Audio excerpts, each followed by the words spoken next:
वीरेंद्र जी, आज आपने जो प्रेस कॉन्फ्रेंस आयोजित की है राजधानी जयपुर में अखिल राजस्थान रावणा राजपूत महासभा की तरफ से, तो ओबीसी आरक्षण से संबंधित आपके मुख्य मुख्य क्या मुद्दे हैं, क्या शिकायतें हैं राज्य सरकार से, केंद्र सरकार से? क्या होना चाहिए था, क्या नहीं होना चाहिए था? लंबे टाइम से आप और आपकी टीम संघर्ष कर रही है ओबीसी आरक्षण को लेकर के, तो पॉइंट टू पॉइंट आज आपकी क्या क्या डिमांड है मुख्य तौर पर, वो बताइए।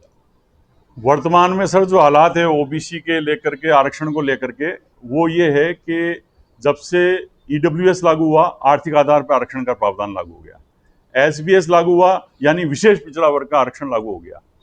ये दोनों आरक्षण आर्टिकल 15 और 16 में कहीं खरे नहीं उतरते, क्योंकि आर्टिकल 15 और 16 एससी, एसटी और ओबीसी के लिए एक ही बात कहता है कि सामाजिक और शैक्षणिक रूप से जो पिछड़ी जातियां हैं उन्हीं को जो है आयोग द्वारा सर्वे करके मापदंडों के तहत जो है लिया जावे और उनको आरक्षण दिया जावे। लेकिन जब से इस आरक्षण की घोषणा हुई है पॉलिटिकल रूप से, किसानों के आरक्षण के नाम पर, तब से आरक्षण पॉलिटिकल हो गया और ये अपने नियम, कानून, कायदे और संविधान और इंदिरा साहनी केस से भी हट गया। अब आज की स्थिति हास्यास्पद ये हो गई है कि ईबीएस जो आर्थिक आधार पर जो आरक्षण है उसका भी क्राइटेरिया क्रिमिनल का 8 लाख रुपए है और ओबीसी का आरक्षण का भी क्राइटेरिया 8 लाख रुपए है। ये बहुत बड़ी एक विसंगति जातियों के बीच में खड़ी हो गई है। अब जैसे 10% में कट ऑफ कम जा रही है और ओबीसी की कट ऑफ ऊपर जा रही है, यानी रिजर्वेशन उल्टा हो गया। अब हमारे लोग क्या है कि ईडब्ल्यूएस में जा रहे हैं 10% के पीछे, और 10% में तीन सामान्य जातियों को, 4 जातियों को छोड़ के रिजर्वेशन दिया था, उनमें एक जाति उसका लाभ ले रही है। तो हमारे लोग उधर जा रहे हैं, राजपूत बन रहे हैं, कोई ब्राह्मण बन रहा है, कोई क्या बन रहा है। अब वो उधर मायने कुछ रखता ही नहीं हमारे लिए तो क्राइमिलियर, क्योंकि हमारे भी 8 लाख रुपए और आपका भी उधर ईडब्ल्यूएस का भी 8 लाख रुपए। तो ये जो विसंगति खड़ी हुई ना, इस वजह से अब ये हमारा मुद्दा बन गया कि क्रिमिनल को ओबीसी से हटाया जाए। एक कोई विभेद तो होना चाहिए ना रिजर्वेशन में। एससी एसटी में आपने कोई क्रिमिनल लगाया नहीं है, क्योंकि वहां आप उनको संख्या के आधार पर आरक्षण दे रहे हो। आरक्षण उनको भी आर्टिकल 14-15 से मिला है और हमें भी आर्टिकल 14-15-16 से रिजर्वेशन मिला है, तो फिर हमें संख्या के आधार पर क्यों आरक्षण नहीं दे रहे हो? इसलिए हमारा जो मुद्दा है दूसरा, वो है जाति आधार जनगणना का, कि अब जो आगामी राष्ट्रीय जनगणना होने जा रही है उसमें हमारी जातियों को गिनना चाहिए और ओबीसी की जातियों को गिन करके ओबीसी के हिसाब से रिजर्वेशन उसका फिक्स करना चाहिए सरकारों को। और इसके लिए केंद्र सरकार में 2018 में पार्लियामेंट में विधेयक पास हो चुका है जनगणना का, जाति आधारित जनगणना, और राज्यसभा में विधेयक पास हो चुका है। इसलिए कानूनी हर्डल, कॉन्स्टिट्यूशनल हर्डल कहीं नहीं है। राजनीतिक दृढ़ इच्छा शक्ति की आवश्यकता है सिर्फ करने के लिए पॉलिटिकल पार्टियों को। सर, ये जो हर 3 साल में जो प्रमाण पत्र बनाना पड़ता है ओबीसी का जाति प्रमाण पत्र, ये एक बड़ी समस्या है खासतौर से स्टूडेंट के लिए। तो जब आप आय का प्रमाण पत्र बना सकते हो, इसकी क्या आवश्यकता है? एक आदमी जाति कभी नहीं बदलती, धर्म बदल सकता है, क्षेत्र बदल सकता है, भाषा बदल, लेकिन जाति कभी नहीं बदल सकती। इस समस्या के समाधान के लिए आप क्या डिमांड करेंगे सरकार? इसी के लिए सर हम कह रहे हैं कि क्रिमिनल हटा दोगे तो हमारे को 3 साल में छोड़िए, आपको 10 साल में सर्टिफिकेट बनाने की जरूरत नहीं पड़ेगी। सर्टिफिकेट एक बार ही बनेगा, वन टाइम के, ये ओबीसी का है। हमारी आइडेंटिफिकेशन हो चुकी है, हम ओबीसी में। हमारी आइडेंटिफिकेशन बदलती है आय के हिसाब से। यही तो हास्यास्पद स्थिति हम बता रहे हैं कि ओबीसी के रिजर्वेशन में क्रिमिनल लगा करके, जो कहीं प्रावधान ही नहीं है आर्थिक आधार का रिजर्वेशन का, पूरे संविधान में कोई प्रावधान नहीं है। ईडब्ल्यूएस भी लागू किया ना, तो पार्लियामेंट में 15 और 16 के नाम पे कर दिया। मुझे बताइए आर्टिकल 15-16 में कहां लिखा है कि आर्थिक आधार पर, पिछड़ेपन के आधार पर रिजर्वेशन का प्रावधान किया जाए? जो चल रहा है वो संविधान संशोधन के नाम पे चल रहा है। मुख्यमंत्री से, एक मंत्री से या केंद्र के किसी मंत्री से इस मुद्दे के ऊपर मिले हो इन दिनों में या पहले मिले थे सर हम दिल्ली में, जब पार्लियामेंट में ये पास नहीं हुआ था। कौन सा मुद्दा? ये जाति जनगणना का। तो 2015-16 में धर्मेंद्र प्रधान जी जो है उनको बनाया गया था केंद्र सरकार द्वारा चेयरमैन ओबीसी का। तो उसमें रिजर्वेशन नीति के लिए मुझे बुलाया गया था और राजस्थान से हम एक डेलीगेशन भी लेके गए थे। तब हमने वहाँ ये मुद्दा रखा था कि ओबीसी कमीशन को आप संवैधानिक दर्जे का दीजिए पहले तो फिर मोदी सरकार में ये हुआ कि इसको पहले तो कॉन्स्टिट्यूशनल दर्जा ही दिया गया ओबीसी आयोग को। आर्टिकल 340 में ओबीसी आयोग को बनाया गया, लेकिन दर्जा नहीं था, तो उसको संवैधानिक दर्जा दिया गया, उसको पावर दी गई। फिर एक बार उनको पावर सेंट्रलाइज करने का भी प्रोग्राम बना कि अब स्टेट जो है वो ओबीसी को डायरेक्ट रिजर्वेशन नहीं देगा, अब केंद्र से अनुमति लेगा, सर्वे करवाएगा। लेकिन वो फिर उसमें फिर राजनीतिक रोड़ा अड़ गया, तो फिर वो प्रस्ताव वापस लिया केंद्र सरकार ने और फिर उसको स्टेट को दे दिया। कहना है मतलब सरकार की मंशा करने की है। फिर ये जातीय जनगणना का मुद्दा हमने उठाया कि साहब हमारी संख्या नहीं गिनोगे जब तक आप आरक्षण कैसे दे रहे हो? 21% आरक्षण है हमारे लिए तो भारी पड़ रहा है, कट ऑफ ऊपर जा रही है। तब जाकर के ये फिर जातीय जनगणना का विधेयक पास हुआ 2018 में। तो ये मुद्दे तो 2008 से मैं उठा रहा हूँ, तो 2018 में हमारी जीत हुई कि अभी जो पंचायती राज और नगर निकाय चुनाव आ रहे हैं हाँ। 6 महीने बाद, उसमें भी क्या आप इसके लिए कुछ करोगे? मुख्यमंत्री से मिलने के लिए, अपोजिशन की पार्टी के नेता हैं उनसे मिलने के लिए, दोनों पार्टियों पे कोई सत्ताधारी विपक्ष पे कोई दबाव बनाओगे? क्योंकि चुनाव में थोड़ा दबाव बन सकता है। इसमें सर आपको मैं एक हकीकत बताता हूँ बहुत बड़ी। वहां हमें ओबीसी का नुकसान होता है, क्योंकि क्या होता है कि पॉलिटिक्स में क्या है, पॉलिटिक्स ने क्या फिक्स कर दिया 21% आरक्षण। वहां वो ये नहीं कह रहे हैं कि जनरल में भी ओबीसी का लड़ सकता है। वो तो दादागिरी से जिनकी जाति ज्यादा है ना, वो ओबीसी में पंचायत राज निकाय में अपने दम पे खड़ा होकर के सरपंच बन रहा है। आपके बिना ओबीसी रजिस्ट्रेशन का ओबीसी का आदमी सरपंच बन रहा है। लेकिन पॉलिटिकल पार्टियों ने क्या मनसा बना ली कि 60% आबादी को, 70% आबादी को कह रही है कि 21% में रजिस्ट्रेशन लेना तो ले लो। तो वहां तो हमें उल्टा नुकसान होता है चुनाव में। हाँ, हमें फायदा कब हो, जब हमारी संख्या गिन करके वो देवे कि 60% 70% ओबीसी की पॉपुलेशन है, उस आधार पे हम आरक्षण देते हैं राजनीति में, तब हमें उसका फायदा है। हमें तो वहां नुकसान है। ओबीसी के जो वोट हैं वो सभी पार्टियां लेना चाहती हैं। हर चुनाव में ओबीसी का मुद्दा भी उठता है, लेकिन जो रिजर्वेशन को लेकर जो विसंगतियां हैं, जो क्रीमिलियर का बताया वीरेंद्र जी ने, प्रमाण पत्र का बताया, ये तमाम चीजें हैं, उसको दूर करने के लिए कोई भी पार्टी कोशिश नहीं करती है। पावर में आने के बाद ओबीसी को एक तरह से, रिजर्वेशन को एक तरह से भूल जाती है। तो ये एक बड़ी समस्या है ओबीसी समुदाय की, जो वीरेंद्र जी ने यहाँ रखी है। आज के इस एपिसोड में बस इतना ही। जय हिंद, जय भारत। हाँ सर, जाति जनगणना होगी ना अभी, तो उसमें गिनेंगे, जाति गिनेंगे, ओबीसी गिनेंगे सब? नहीं सर, ये देखिए कंफ्यूजन है। अभी जो विधेयक निकला है जनगणना का, महाराष्ट्र, हमने पढ़ा 2 पेज का राजपत्र उन्होंने निकाला है। उसमें गजट में कहीं पे ये नहीं लिखा है कि जाति गिनेंगे। नहीं सर, उसमें गजट में नहीं है। कॉपी निकालना बस व्हाट्सएप पे, मैं दिखाता हूँ आपको व्हाट्सएप पे कॉपी। उसमें गजट में कहीं नहीं लिखा है कि जाति गिनेंगे। ये सिर्फ एक पॉलिटिकल हवा है और आम चर्चा है, क्योंकि विधेयक पास हो गए, सरकार ने एक बार बोल दिया कि हम गिन लेंगे। लेकिन महारजिस्ट्रार जो है गणना विभाग का, उसने जो गजट निकाला है उसमें कहीं पे ये नहीं लिख रहा है स्पष्ट रूप से व्यक्ति गिनेंगे। जाति आधार जनगणना होगी या नहीं होगी उसके बारे में कहीं क्लोज ही नहीं है। अभी मैं दिखवा देता हूँ।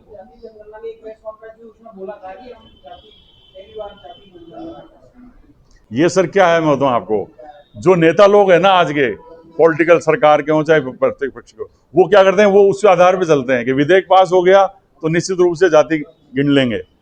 वो कागज देके, डॉक्यूमेंट देके कि जो गजट निकला है ना हमारा जनगणना विभाग का, उसमें गजट में कहीं नहीं लिखा है। अब तो ये मनसा क्या है कि जब गवर्नमेंट कहेगी, केंद्र सरकार कहेगी रजिस्ट्रार ऑफिस को कि हमें डेवलपमेंट के लिए, इन जातियों को आगे लाने के लिए, इनके पिछड़ेपन को उत्थान के लिए ये गणना करनी है, तब वो करेंगे, अन्यथा नहीं करेंगे। की जाए। और एक ये जो दूसरी मांग हमने उठाई क्रीमिलियर हटाने की, जो अभी इन्होंने कहा कि साहब ये कब तक आपके 2-3 साल में, 6 महीने में सर्टिफिकेट बार बार बनाते रहोगे। हम इससे टंटा छुटाना चाहते हैं। एक बार हमारे ठप्पा लग जाए कि हम ओबीसी में हैं या जनरल में हैं। अगर हम 8 लाख से ऊपर चले गए तो हम जनरल हो गए, जबकि हम है ओबीसी। यह है टेक्निकल सबसे बड़ा इश्यू। 8 लाख के नीचे है तो हम ओबीसी हैं। अब उधर सामान्य कैटेगरी में जो ईडब्ल्यूएस लागू किया, वहां भी 8 लाख से ऊपर है तो वो सामान्य है, और 8 लाख से नीचे तो वो भी पिछड़ा है। लेकिन वो इकोनॉमी पिछड़ा है।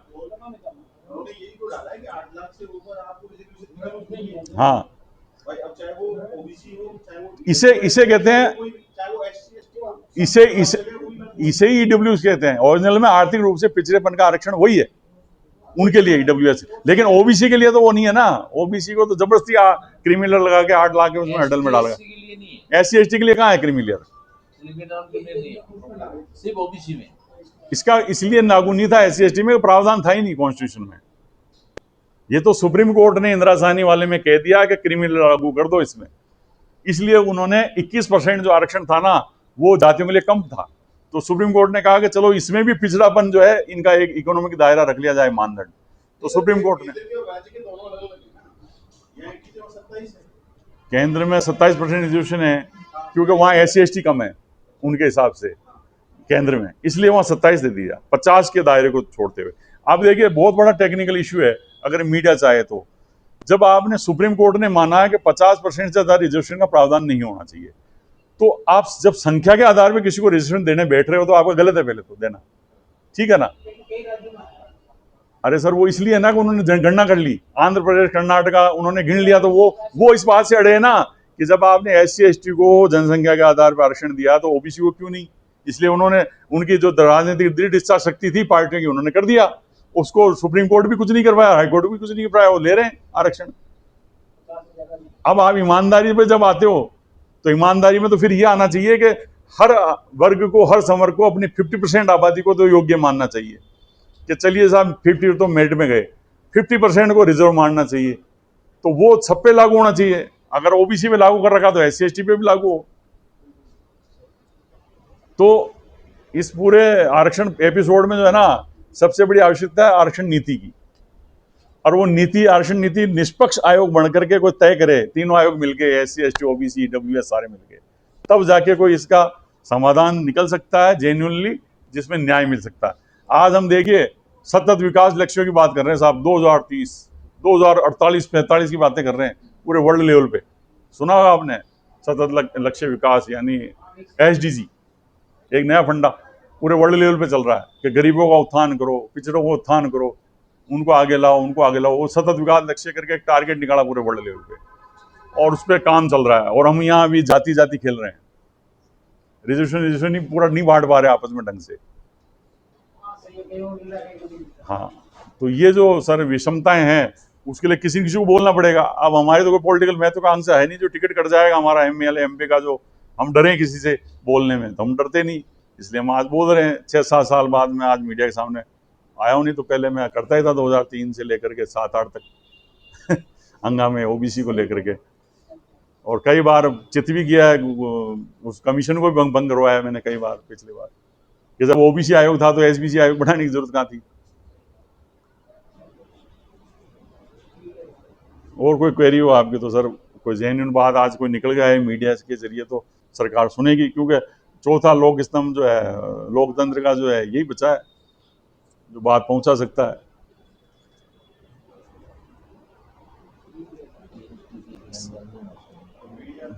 वो कुछ सगड़ बगड़ हो जाएगा सारा। हाँ हाँ सर,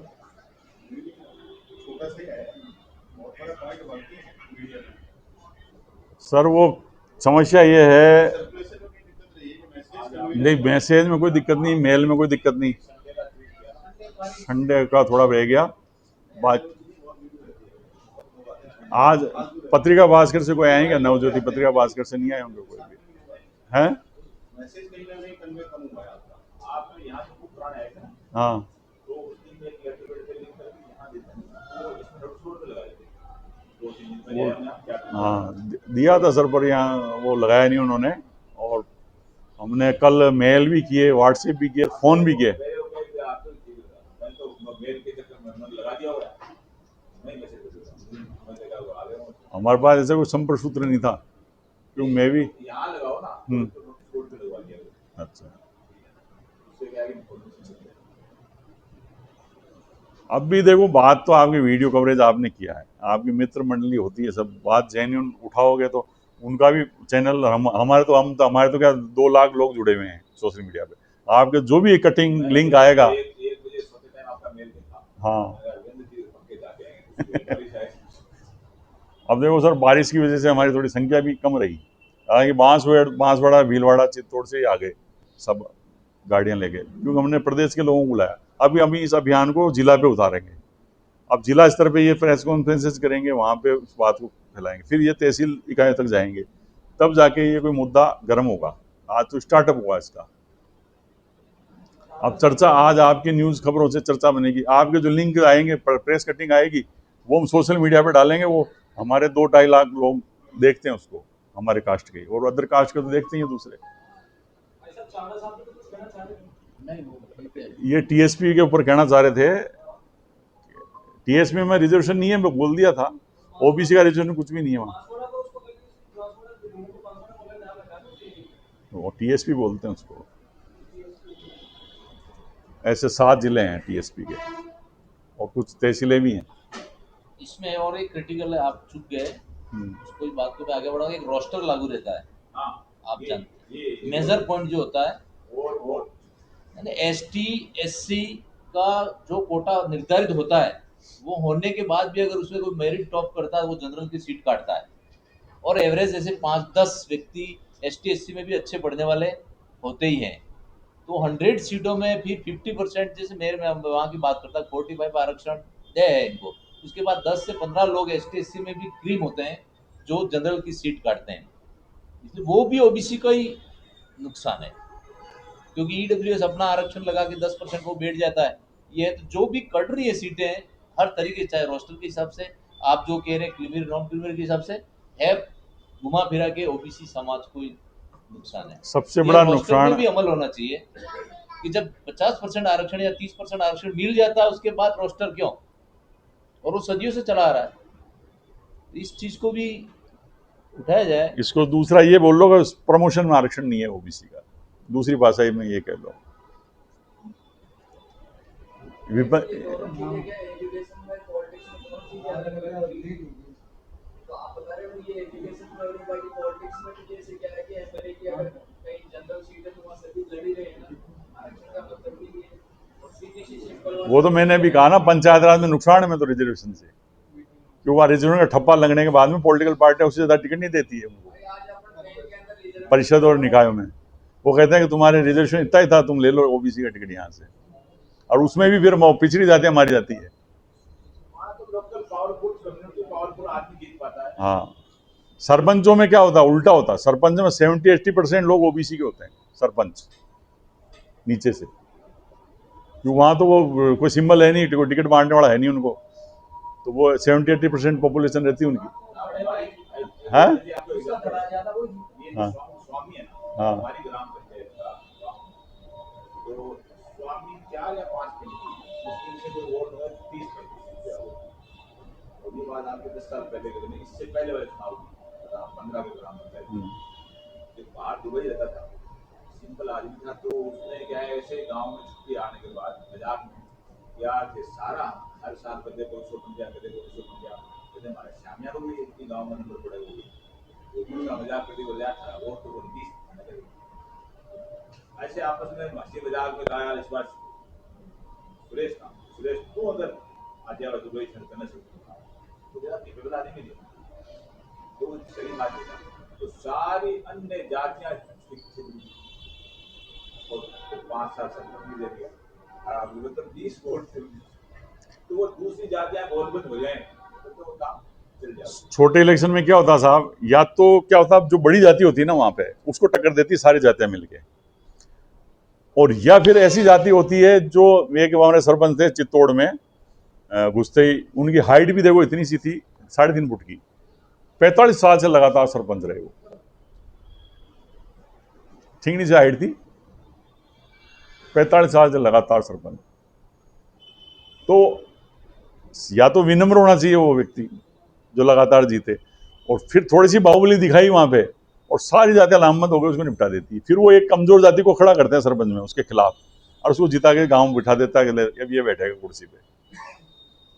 तो ये होता है छोटे इलेक्शनों में, सरपंच में। वहां रिजर्वेशन का मायने रख रहा है, वहां तो आदमी सोच करके वोट दे रहा है कि विकास किससे कराना है, विकास के लायक कौन है। गड़बड़ तो यहाँ हो रही है एमएलए एमपी में, से ज्यादा तो विरोधी वहाँ ज्यादा होता है। वो हराना है वो सब वो तय कर देना हराने के जिताने का, कि वो उसके नेचर खराब है तो उसको हराना है, हराने के चक्कर और सीधा है और सज्जन है तो उसको जिताना है, उसको 45 साल से भी जिता देंगे लगातार। तो वो तो वहां जागरूक हो गया ना वोटर नीचे में।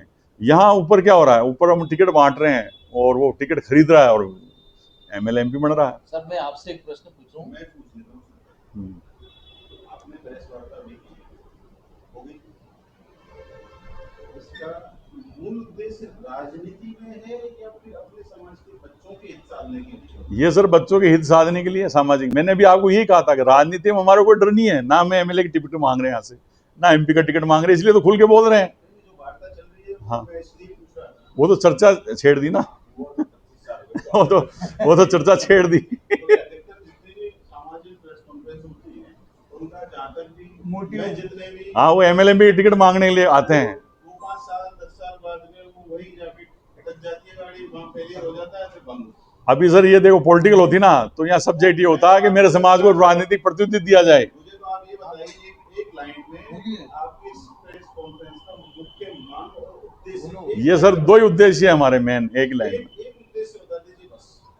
ओबीसी की जाति गणना की जाए। वो तो गवर्नमेंट ने पहले ही लागू कर दी। नहीं हुई सर, अभी नहीं हुई। मैं आप जब लागू कर दी है तो वो तो ओबीसी भी होगी उसमें। नहीं हुआ सर, गजट में नहीं है, उसमें महाराज स्टार का जो गजट निकला ना उसमें नहीं है, निकालो ना यार कॉपी उसको, उसके शोभराज की उस पर पड़ी है। मैं दिखाता हूँ आपको कि 2 पेज की कॉपी है। एक तो आपका है कि ओबीसी की जाति गणना की जाए, ठीक है। दूसरा क्रिमिनल हटा जाए ओबीसी से। हाँ, इसमें उसमें एक सबसे बड़ा जो हर्डल रोड़ा आ रहा ना वही आ रहा है, हर 6 महीने में जाओ रजिस्ट्रेशन वो बढ़ाओ, सर्टिफिकेट लाओगे, आपकी आय 8 लाख से ऊपर तो नहीं हो गई, ऊपर तो नहीं हो गई। ये 2 ही मुद्दे हैं सर, दोनों सामाजिक मुद्दे हमारे युवाओं के हित के हैं। इसीलिए मैंने स्पष्ट रूप से इसमें छाप के रखा है कि हम भी नहीं भटके, आप भी नहीं भटके। ये तो औपचारिक चर्चा चल रही है, ऐसे अनऑफिशियल चर्चा चल रही है, तो ये विषय नहीं है अपना प्रेस कॉन्फ्रेंस का। सर मैं आपसे ये पूछूं, आपको लंबा अनुभव होगा कि जाति जनगणना मान लो होती है तो किस आधार पर उसमें सरकार का क्या व्यू है और आपका क्या थिंक है? जैसे जाति जनगणना हो जाती है तो क्या वो सिर्फ राजनीति, अगर नहीं है आप कह रहे हो कि इतना आरक्षण इतना इनका ये जीन बिरादरी का बिल्कुल तो आपको यदि आरक्षण रखना है जी तो आपको जाति का जनगणना करनी पड़ेगी। और आप आरक्षण का केवल एक दायरा बना देते हैं कॉमर्शियल, यानी कि आप इकोनॉमिक आधार पर उसको बांट देते हैं, तो जाति की जरूरत नहीं। हाँ, खत्म हो गई ना वो तो पूरी रामलीला खत्म। बस आप 10 साल पहले तो बढ़ाने का प्रावधान खत्म कर दो 2030 में, उसके बाद में 2 जातियां घोषित कर दो। हाँ, ईडब्ल्यूएस और जनगणना, बस। जो जिसकी जितनी जातियां उसका उतना हक, क्या वो संभव है? मैं आपसे पूछ रहा हूँ। हमसे पूछ रहे हैं, हम जवाब आपको दे देंगे, लेकिन ये कैसे बताएगा? मैं तो अपना व्यू रख रहा हूं। आप उल्टा चल रहे हो नैन जी, नहीं वो बात हो चुकी इस विषय पे। वो कह रहा हूँ ये नहीं, क्रॉस पूछने की बात अपना व्यू होता है, हमको आपकी बात को सरकार तक पहुंचा देंगे। उल्टा चल रहा है आप। हम माध्यम हैं। आप सर क्या है मैं बताऊं आपको, ये जो कह रहे हैं ना अभी इस काम के लिए तो फिर हम जैसे लोगों को वहाँ जाना चाहिए, जैसे गोपाल शर्मा जी पहुंच गए, 2-4 पत्रकारों को और पहुंचा दो आप, आपके सहयोग से पहुंचेंगे। फिर मजबूती से हम ये कहेंगे ऐसा भी है, 2028 में आ गए, अब 30 में आप ये अपनी दुकानदारी हटाओ जातिवादी की, ईडब्ल्यूएस और जनरल 2 ही जाति रखो, बदलना होगा। एमएलए एमपी बनाना पड़ेगा इन पत्रकारों की संख्या बढ़ानी पड़ेगी। क्योंकि मैं तो 2010 से इसको देखता हूं। पर सर ऐसा नहीं है, कई बड़े पत्रकार राज्यसभा और लोकसभा में गए हैं और जाते हैं, लेकिन वहां जाने के बाद वो पार्टी से ऊपर उठ के नहीं बोलते हैं। ऐसा हो जाता है और कई बार ऐसा होता है, लेकिन जो अपने हित साधने की चीजें वो तो सब साथ में 90% तो ऐसा ही होता है, ऊपर जाने के बाद सब भूल जाते हैं। ऐसा नहीं, अगर 20 पत्रकार थे वो विधानसभा में पहुंच जाते हैं। सर कहाँ बात करो, जो सबसे बड़ा वकील बैठा हुआ उसने कांग्रेस ने उसको 10 बार भेजा, समाजवादी पार्टी को भेजा, वो क्या फिर कोई चुप समाजवादी फिर नहीं कर देगा। समाजवादी फिर नहीं तो गोपाल शर्मा बार-बार खड़ा हो जाता है, चाबुल कर रहा है, आपके साथ खड़ा मिलता है। विषय भटका देते हैं, विषय नहीं होना चाहिए। नया एमएलए बना उसका फायदा उठाओ। भाई आप अपने साथ से उसको कहते हैं भाई आप जल्दी से बोले आप हमारे साथ चलो, हम प्रेस कॉन्फ्रेंस आयोजित कर रहे हैं, हमारे लिए मांग रखो, आप यहाँ बैठा देते हो उनको। आपको एक मैसेज कन्वे करने की जरूरत नहीं पड़ती, उनका जो मीडिया देखता है ना तो यहाँ पे सोशल मीडिया में नहीं बोला, ये भी एक तरीका बता रहा हूँ। ये तो सर क्या अवसर, कनेक्टिविटी को जोड़ दो। अभी अवसर सर और आएंगे ऐसे, अभी तो शुरुआत हुई है, अभी ऐसे अवसर और आएंगे, ये भी प्रयोग करेंगे। ये अच्छा प्रयोग रहेगा। पिछली बार हमने करा था, आपको ध्यान हो तो, सारे विधायकों घर जाके बैठ गए थे। यहाँ 70 विधायक थे पहले 2008 के बाद वाले इलेक्शन में, तो ओबीसी के सबके थे, तो हमने यहाँ टीम बनाई सेंट्रल पार्क में बैठ के 250-300 लोग और 5 लोगों की टीम बना के सारे विधायकों को घर पे सुबह पहुंचा दिया सब लोगों को। जैसे आप 122 दिन से आज 123 नहीं है ना, पढ़ो इसमें पहले, नहीं है ना, देखो वहाँ जाके ये दे देते भाई साहब, इस पर साइन कर दो, क्या आप चाहते हो सांसद है? आपके पास सीधी लोकसभा में अब सुबह अचानक वहां घर पे पहुंचे ना लोग, तो वो बेचारे विधायक हक्के बक्के रह गए, बोले यार ये क्या लेके आएगा सुबह सुबह ज्ञापन। वजन हो जाता है आज की कॉन्फ्रेंस में, 2-3 चीजें और जुड़ जाती है आपकी। ये सर क्या आज शुरुआत है, ये शुरुआत भी 6-7 साल बाद की है वापस।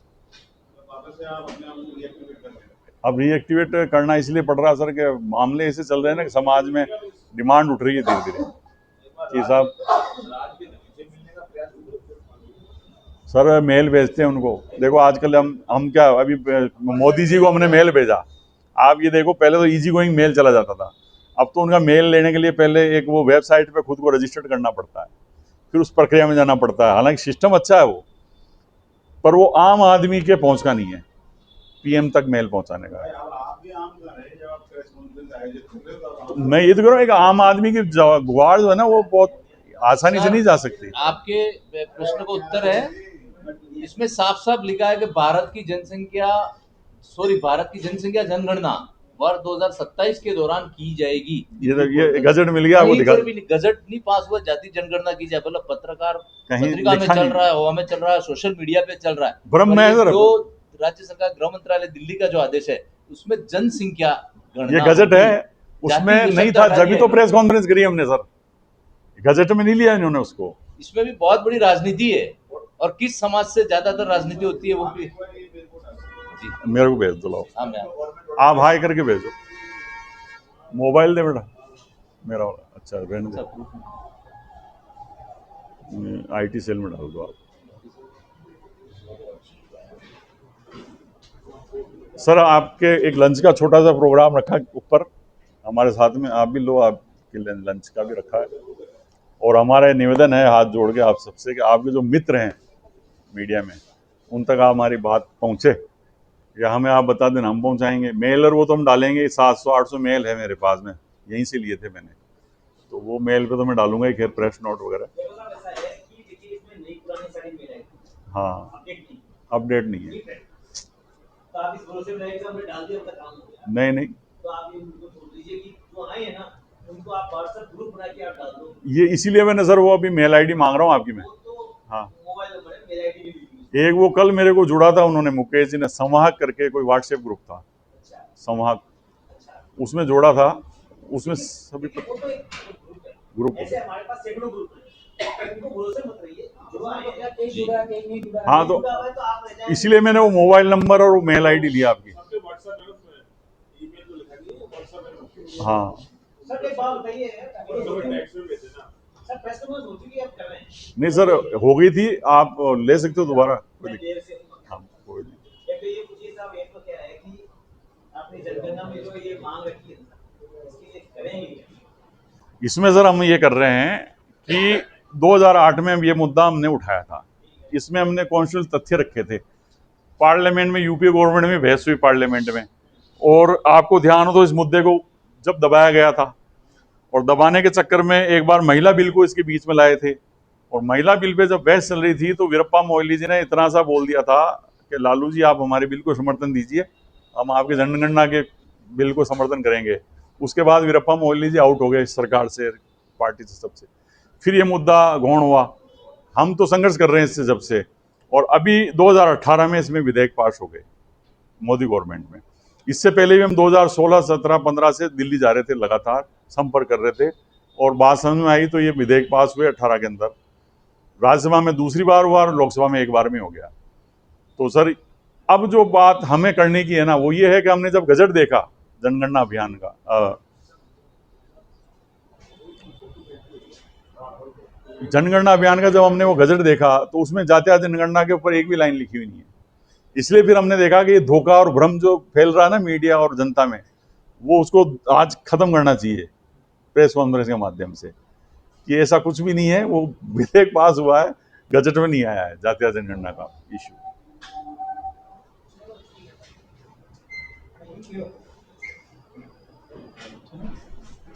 तो सर लंच के लिए ऊपर वो आप सर अपना वो मेरे को हाई या कुछ वो भेज दूंगा।